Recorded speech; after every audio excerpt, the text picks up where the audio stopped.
A Polícia de São Paulo foi hoje à Foz do Iguaçu ouvir pela primeira vez o depoimento do estudante Carlos Eduardo Nunes, principal suspeito do assassinato do cartunista Glauco.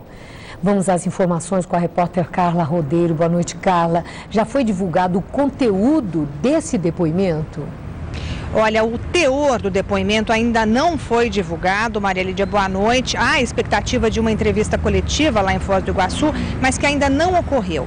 O depoimento durou 3 horas, terminou pouco antes das 6 da tarde e foi colhido pelo delegado da Polícia Civil de São Paulo, que viajou ao Paraná, e também pelo delegado da Polícia Federal de Foz do Iguaçu, na presença do advogado dele.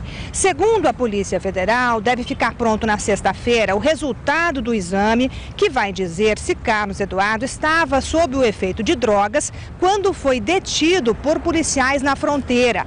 Mas esse exame não será capaz de atestar se ele estava drogado no momento em que Glauco foi assassinado.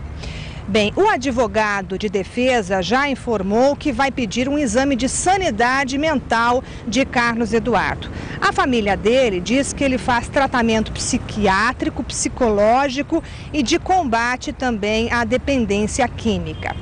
Pelo que o advogado já falou à imprensa, a linha da defesa deve relacionar 3 pontos: a saúde mental debilitada do jovem, o uso de drogas e também o consumo do chá alucinógeno conhecido como Santo Daime, que era servido a ele durante os cultos religiosos que Carlos Eduardo frequentava no sítio de Glauco e que, segundo o advogado, pode ter agravado a condição mental dele.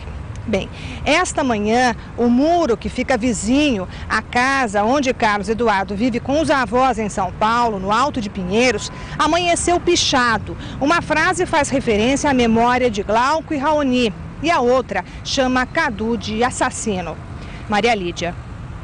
E como é que fica, Carla, a situação desse suspeito, Carlos Eduardo? Ele continua preso em Foz do Iguaçu ou ele será transferido aqui para São Paulo? Por enquanto, fica um pouco indefinida essa situação, porque a nossa reportagem, a Justiça Federal em Foz do Iguaçu, informou que até este momento não recebeu pedido algum para a transferência. Então, nesse caso, pelo menos por enquanto, Carlos Eduardo permanece preso lá em Foz do Iguaçu, sim, Maria Lídia.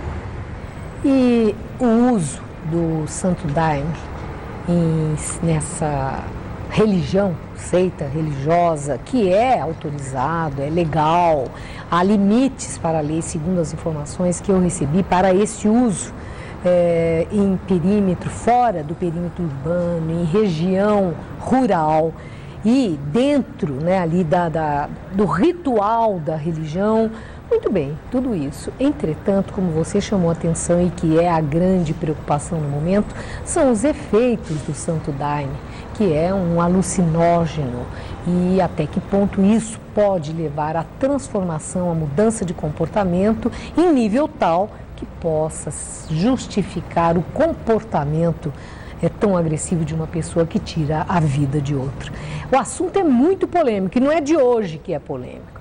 O uso do Santo Daime, a autorização do Santo Daime nas religiões que adotam, na religião que adota, é uma questão realmente para ser estudada com mais apuro, com mais atenção. Muito obrigada, Carla. Uma boa noite.